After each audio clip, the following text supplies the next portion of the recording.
Ang Ginoo manaa kaninyo, manausab kanimo. Magbasa gikan sa Santos nga Ebanghelyo sumala ni Marcos. Himayaon ikaw, O Ginoo. Unya mibalik si Jesus pagtabok sa lanaw ug didto may dakong panon sa katawhan nga mialirong kaniya. Og miabot ang usa ka pangulo sa sinagoga niadtong dapita nga ginganlag Jairo. Sa pagkakita niya kang Hesus, mihapa siya sa iyang tiilan og nagpakiluoy pag-ayo nga nag-ingon, ang akong gamayng anak nga babayi nasakit og naglisod na. Adtua in taon siya og hikapa aron mamaayo. Og mikuyog si Jesus kaniya. Daghan kaayong mga tao miuban kaniya og tungod niini nagdasok sila libot kaniya. Dihay usa ka babae nga gitalinugan og nagantos niini sulod na sa napulog duha ka tuig bisan pag gitambala na siya sa daghang mga doktor. Nahurot na lang ang iyang salapi apan wala gayod mo arang-arang ang iyang kahimtang. Migrabe na hinuon. Nakadungog siya mahitungod kang Hesus, busa misuot-suot siya sa katawhan ngadto sa luyo ni Hesus.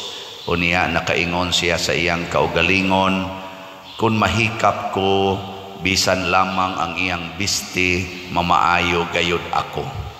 Busa iyang gihikap ang bisti ni Hesus og mitang-on dayon ang iyang talinugo o gibati niya nga naayo siya. Diha-diha gibati ni Hesus nga may gahom nga migula kaniya, busa milingi-lingi siya sa mga tao og nangutana, kinsay mihikap sa akong bisti. Ang iyang mga tinun-an mitubag, nasayod kanabitaw nga ang mga tao nagpunsisok kanimo, busa nganong nangutana ka man kung kinsay mihikap sa imong bisti. Apan nagpadayon si Jesus paglingi-lingi aron pagsusi kung kinsa gayod ang mihikap kaniya. Ang babae nga nasayod sa nahitabo kaniya miduol nga nagkurog sa kahadlok og mihapa sa tiilan ni Jesus og misugilon sa nahitabo. Unya miingon si Jesus kaniya, anak, naayo ka gumikan sa imong pagtuo. Pauli nga malinawon ug ayaw na kabalaka. Samtang nagsulti si Jesus niini, may mga sinugo nga miabot gikan sa balay ni Jairo ug miingon kaniya, patay na ang imong anak, busa nganong imo pang samukon ang magtutudlo. Wala tagda ni Jesus ang ilang gisulti kaniya. Giingnan hinuon niya si Jairo, ayaw kahadlok, salig lang. Unya wala siya laing gitugutan pagkuyog kaniya, gawas kang Pedro ug sa magsuon nga si Santiago ug si Juan. Pag-abot nila sa balay ni Jairo, nakita ni Jesus ang kaguliyang og nabati niya ang kusog nga hinilakay og pagminatay.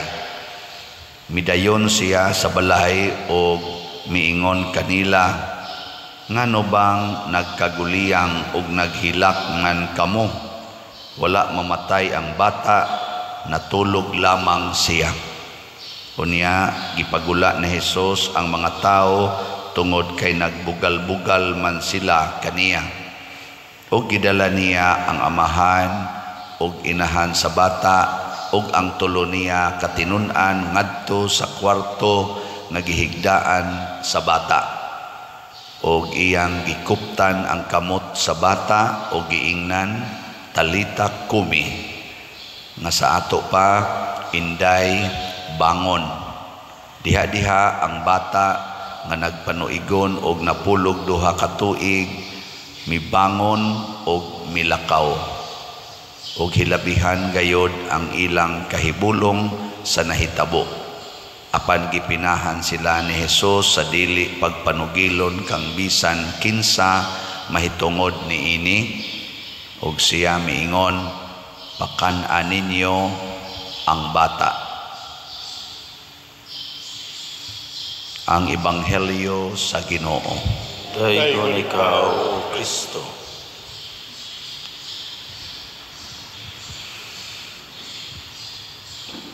Lain-lain lang yung style ni Jesus, no? Nahiusahay.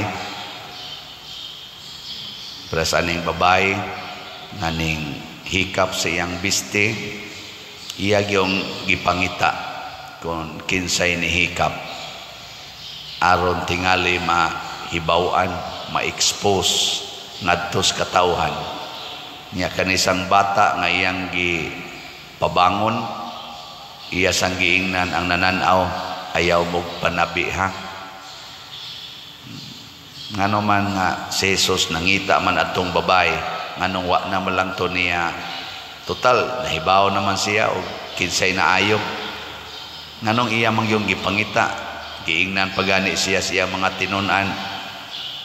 Hibaw bitaw ka nga nagpunsisok ni mga tao din hinimo, nya mangita pag yung kinsay ni hikap nimo, kadaghan anang kasi kadumugay na manganina nimo. Nya iya yung gipangita, wag padayon ni siya pangita. Nagkurog-kurog hinoong babay, ayay sakpan koron ani. Ana. Nya ngilad biya nas unang panahon ang babae muhikap sa lalaki, labi na gyud kon ikaw masakiton, mupalayo gyud ka sa mga tao. Nya uman di jud ka muhikap, labi na gyud og leader kana bang kuan ba, pangulo ba, nang kurug-kurug ang babae, napatay ko ani, batuon koron ani. Nya nganong gi-expose man siya ni Kristo, unsa may tumong ni Kristo, pakauwawan siya. Kay uwaw biya kay ito iyang gibuhat sa ilang panahon sa una, uwaw kay ito, talinugan kag 12 ka tuig. Nya human musuot ka na mga tao, kinahanglan unta ka mo palayo, kay kana manggong dunay sakit sa unang panahon, labi nagdako kayo ang sakit, grabe. Ang tawag ana nila gitunglos Ginoo, sad-an mo na sa unang panahon. Nya ikaw kung dagko kag sa ayaw duol sa mga tao, kay matakdan sila sama na mga sanlahon. Kanang sanlahon itawag po na sila mga grave sinners, gipanis sa Ginoo, mao nang adto ra gina sila slayo, kay gawas nga mutakod ang ilang sakit, ang ilasang sala mutakod mo na yung mga mentalities una ba. Nya gi-expose na noon ni Kristo, aparte na noong problema ha. Sa may inyong hunahuna ka, nganong iya matong gi-expose niya, di ano'y angayang i-expose kay anak o opisyal, giingnan na sa noon niya, ay magpanabi ha. Libog no, mo na ipagaing noon, ay mo pagbuot sa Ginoo, siya ra ginahibaw. Pero sa akong bana-bana, ang tumong ni Kristo mao ang pag-expose, ang pag-publicize sa pagtuo nga tinud-anay, kana bang tinuoray nga pagtuo. Kay kani manggong tinuod nga pagtuo, mga igsoon, andam magpakauwaw, dili mahadlok, bisan pagpatyon. Moto gipakita ni Kristo ba nga ayaw ikauwaw ang imong pagtuo, i-expose ang imong pagtuo. Nya ngano man to si Jairo nga bauran man ayaw panabi, na-expose naman ang pagtuo ni Jairo or ni Jairos. Sunan ka, official ka, Roman official, unya nihapa kas tiilan ni Kristo nga imong subject man to sila mga Hudiyo sa mga Roman official. Mauna nga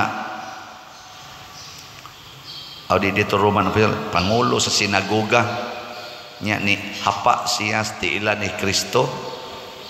Wana, expose na kay itong iyang pagtuo, so di na kinahanglang i-expose pa. Kay kung isulti pa to nga gikuptan ni Hesus ang kamots bata, ayo dayon. Si Kristo mo musikat. Muna gusto ni Kristo atong ipagdayag ang atong pagtuo. Nya unsa may labing nindot sa atong panahon karon sa pagpadayag sa atong pagtuo, mao ang pagpractice sa mga buhat na gisugo ni Kristo. Ilingi anay mong tupad. Inaon sa maroy imong gibuhat, sugo ni Kristo o sugo nimo? Kasagaran na ba nato ang atong gibuhat? Sugo nato. Sama aning pagsimba. Kining pagsimba, unsa may imorong tumongan ni simba ka, sugo ni Ginoo o sugo ni nimo? Simba kay naarabatay panginahanglan atong simbahan. Birthday ra baron nimo, simba tag sayo. Ana, sa panang ubang mga kuan, naara ba kay sakit, simba ta aron maayo ta. Nasa man ta simba yan adto dito San Vicente kay makaayo naman sa ng San Vicente diha nga naasliluan mga adto ta. Simba ta Padersiano kay mainis Padersiano kay di ta magduka muhagok ra ta. Ana ba basig maura na imong gusto. Bita na usahay nga pre atong pista sa Santo Niño sa Nubina. Sos di lang kay 100 ka text akong nadawat, sige ingon padir nus aman imong schedule, nus ay imong schedule. Nako ngano magsipangitag schedule nga 14 daghanang schedule Santo Niñong misa, ngano mangutana gyud nga kanus ay imong schedule nga wa man ko tagai sa Santo Niñong schedule. Ang pagitaon kana manong wa naidaghang pari dito, daghang pari nagmisa Santo Niño. Napamagani mag-concelebrate for tindaghana nya mangita gyus nga mangita tas atong uyon ba ayaw karon kisay gasugo ni mong musimba ka ang Ginoo. Mao na usahay si Kristo galikay ana, gusto niyang likayan nato kana bitang gitawag limang ginapagtuo, ang tawag ana tuo-tuo. Nabanghain ganitong murag makapaborta adto din ta magponsiso. Mao ta na dinhi ako nang gi-practice nga kung manimba ta dinhi arigid mo lingkod sa atubangan. Kay paras babae ba muduol gid tas Ginoo. Tuang grasya kun mo paduol ta adto mo no manglingkod sa layo magpalayo mnog padool parihagong Jairo ni dool yun ang iya ganing yun hikapa akong anak aron maayo ana ade makahikap ng layo kay ka ay di ko din mauwaw ko ayaw ikauwaw ang imong pagtuo, ang imong pagsimba ayaw ikauwaw pakita yun nagani lingkuranan arang-arang ni sister kay nilingkod yun sa tubangan kasagaran gyud maunag abot og mulingkod basta misa ha binlan ginaglingkuranan sa atubangan magpaluyos lingkuranan ngano man kuno na may daghan din akan sila mga buotan man ni lingkod tubangan pero naagi uban binlan gyud ana pero naay ipanghatag sus gyud hold box out pa katod ang niaging kung ana to pista nang hatag in taon tag pack meals hold gyud hinukutay gitawag na ko diha padir atiman na kay pertigyo hukuta ay maglinya di maminaw ba na yun tungod las pack meals na perting simpula perting hurutas pack meal daghang kay wa kakaon blunggob man yun pero misa gani palayo muna nga to ragyong giapas ba kana ragyong makaayo nato di na gani makaayo mo palayo ta muna sa unang pagbasa ni ingon ang pagtuo nga gipuy-an ni Kristo wa siya mauwaw nga nagpakamatay sa krus wa sad siya mulunga sa pagpadayon bisan pag porting sakitas iyang giagian. Nganuman iyang gipadayag ang akong pagtuo ug pagsugot sa akong amahan. Nya mao nang niingon sa diri sa atong unang pagbasa, kamo usab sa tigingon palandunga kun unsa ang iyang giantos ug kun unsa ang pagpailob taliwala sa labihang pagsupil sa mga makasasala. Busa ayaw kamo kaluya ug paglunga kaysa inyong pagpakigbisog batok sa sala, wala pagayod kamo makig-away hangtod sa kamatayon. So kini diyang pagpakamatay magsugod ni sa atong pagpakauaw para sa Ginoo. Di ta mauaw, magpabaga tagnaong para sa Ginoo. Pagsugod na kog serve sa simbahan 1984, nagtukod kog youth dito sa Bukid, mga grade 12 pa ang akong level atos eskwelahan, Second-year college. Grabe ang panginsulto mismo sa akong mga kaliwat, akong mga iyaan o uyuan. Ingnon ko, kinsa ragog ka, kinsa kang mag-alig-alig dinig, tukod-tukod anang mga batanon.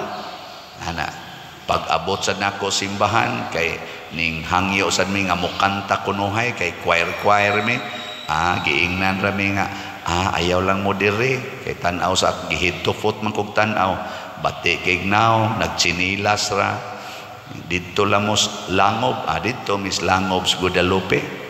Kay ang langob sa Guadalupe una naapa man sa taliwa sa kakahuyan, wa man ay taong gapuyo diha, nya maglakaw pa ka, lusad pa ka anang sapa adto. Sige mi adto ga sir, mga duha mi katuig wa mi kasud sa simbahan aron mo kanta didto ra mis langob.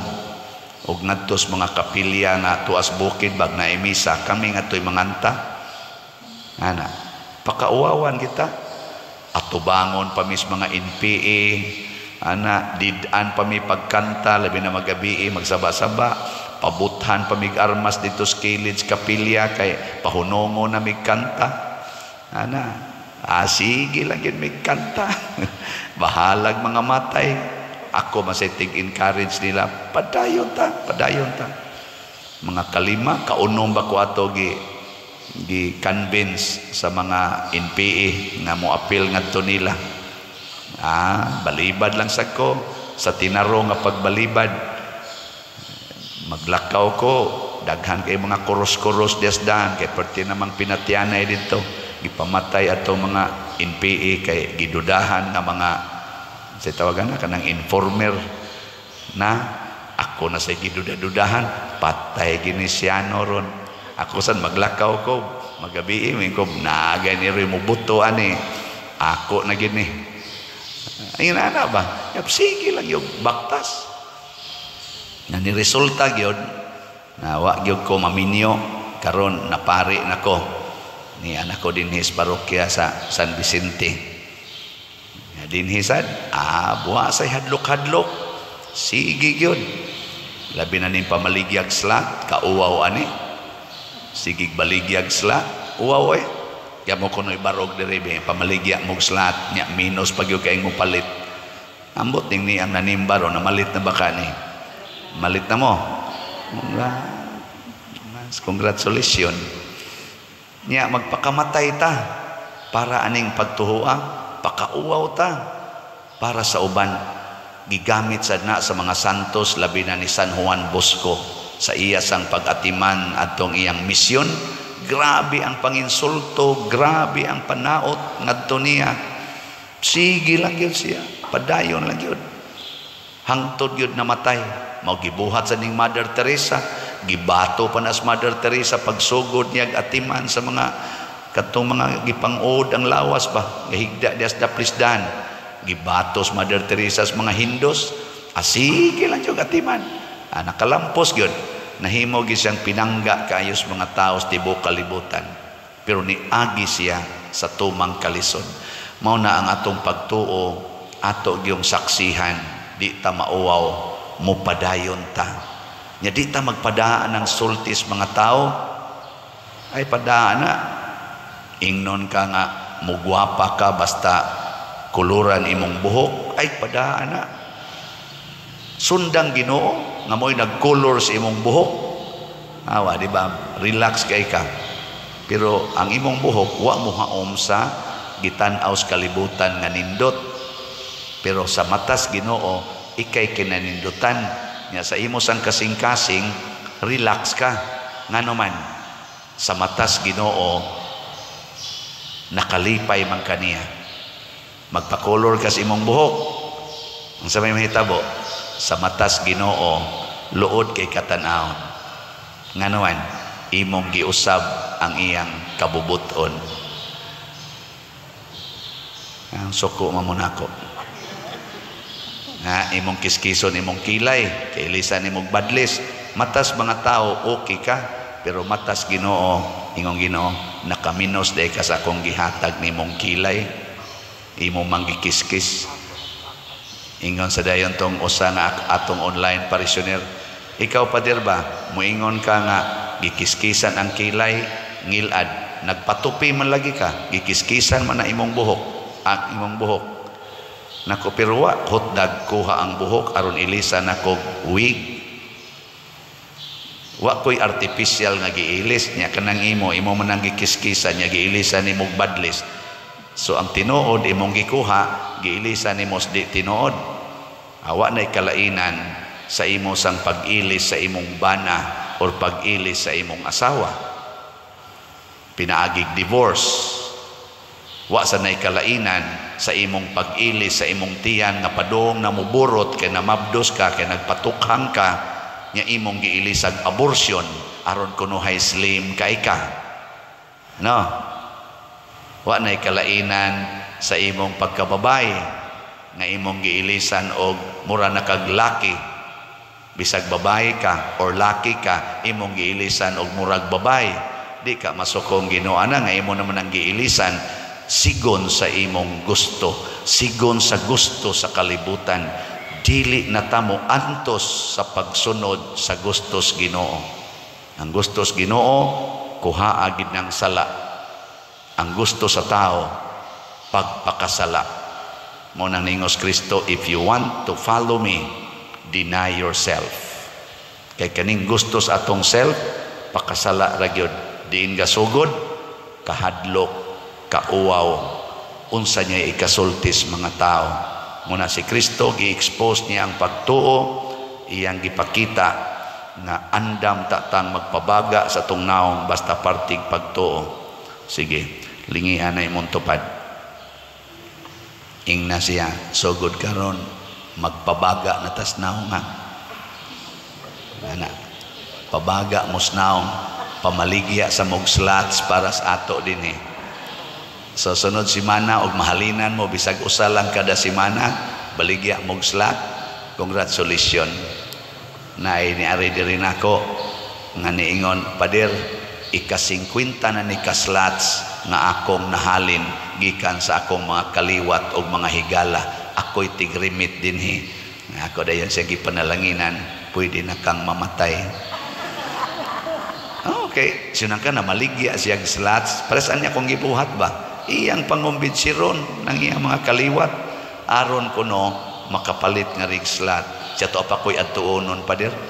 Pero ang makatats na ko, katong 10-year-old nga bata na magsimbahan diri ba? Domingo. Iyang pangumbinsiron ang iyang mga isig kabata, hasta iyang mga iyaan, iyang mga uyuan, para mo palit og slot dire. Dadon pa, pada picture ni kay ako na saning na-recruit. Nako, kuyaw ako nimo. Gamay king bata siya. Pwede na ko musod pagkasakristan. Nako, ayaw lang sa ika-13 anyos lang nimo. Ay lang sa karon kay Gis pa man ka. Sige, buwat lang ko. Sige siya pamaligya. Slot. Kamo. Hapit na lang mo mga matay. Maligya mo. Oh, congratulations kung namaligya. Manindog na ta.